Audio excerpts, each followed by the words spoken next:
sebuah desa pegunungan Jepang bernama Kurohama, ada legenda kuno tentang seekor kucing hitam bernama Kuroneko-sama. Konon kucing ini muncul hanya saat bulan purnama dengan mata kuning menyala seperti lentera. Orang-orang percaya jika kau menatap matanya terlalu lama, nasibmu akan berubah selamanya, bisa menjadi sangat beruntung atau sebaliknya penuh kesialan. Penduduk desa menghormatinya seperti dewa sekaligus takut padanya. Setiap tahun saat festival musim gugur, mereka meninggalkan semangkuk susu dan ikan panggang di persimpangan jalan berharap Kuroneko-sama memberi berkah bukan kutukan. Seorang remaja bernama Akira yang tak percaya tahayul menganggap itu hanya cerita untuk menakut-nakuti anak-anak. Hingga suatu malam ia memutuskan untuk membuktikan bahwa legenda itu hanyalah kebohongan. Dengan langkah mantap, Akira memasuki hutan bertekad untuk menemukan kucing hitam legendaris itu. Saat bulan purnama menggantung tinggi di langit, Akira berjalan sendirian menuju persimpangan yang dikeramatkan. Angin malam bertiup dingin dan suara jangkrik seolah mereda. Lalu dari balik bayangan muncul seekor kucing hitam besar. Bulunya berkilau seperti malam itu sendiri dan matanya berpendar kuning emas. Kucing itu melangkah perlahan, ekornya tegak, matanya menatap tajam ke arah Akira. Anak itu merasakan dadanya berdebar keras, tetapi ia tetap menatap balik. Tiba-tiba dunia di sekitarnya terasa berputar dan suara lirih bergema di kepalanya. Akira tertegun, suaranya hampir berbisik saat ia bertanya, "Kau berbicara?" Kuroneko-sama mengangguk pelan, suaranya penuh kebijaksanaan saat berkata, "Aku bukan sekadar kucing. Aku adalah penjaga takdir desa ini sejak ratusan tahun lalu." Lanjut Kuroneko-sama, suaranya halus namun tegas. "Aku memberi keberuntungan bagi yang berhati bersih dan membawa ujian bagi yang hatinya penuh keserakahan."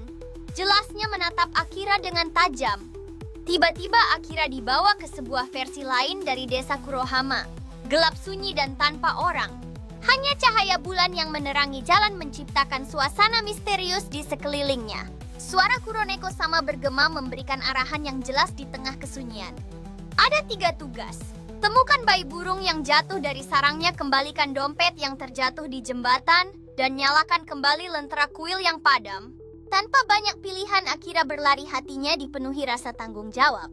Ia menemukan bayi burung di bawah pohon maple, lalu dengan hati-hati mengembalikannya ke sarang. Setelah itu ia melihat dompet lusuh di jembatan kayu dan mengembalikannya ke rumah pemiliknya. Terakhir ia berlari ke kuil, menyalakan lentera menggunakan api kecil yang ia bawa dari rumah. Saat semua selesai, Kuroneko-sama muncul kembali duduk anggun di tengah jalan. "Kau melakukannya tanpa ragu, bahkan tanpa imbalan." Akira terengah-engah. "Aku hanya melakukan apa yang benar." Kucing itu mengangguk. Itulah yang membuat hati manusia bercahaya. Tiba-tiba angin berhembus kencang dan desa gelap itu menghilang, berganti menjadi Kurohama seperti semula. Bulan purnama masih di atas, tetapi kini ada sesuatu yang berbeda. Akira merasa lebih ringan, lebih damai. Saat dia melangkah maju, suara tawa dan kebahagiaan mengisi udara, menghapus semua kesedihan yang pernah ada. Keesokan harinya Akira bangun dan menemukan di teras rumahnya sebuah koin emas tua dengan gambar kucing hitam di salah satu sisinya.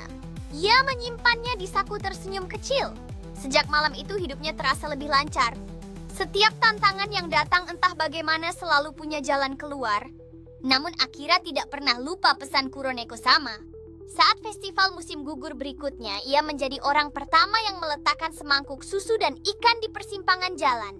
Dan saat bulan purnama naik di langit, dari kejauhan sepasang mata emas mengawasinya, bukan dengan ancaman tetapi dengan restu.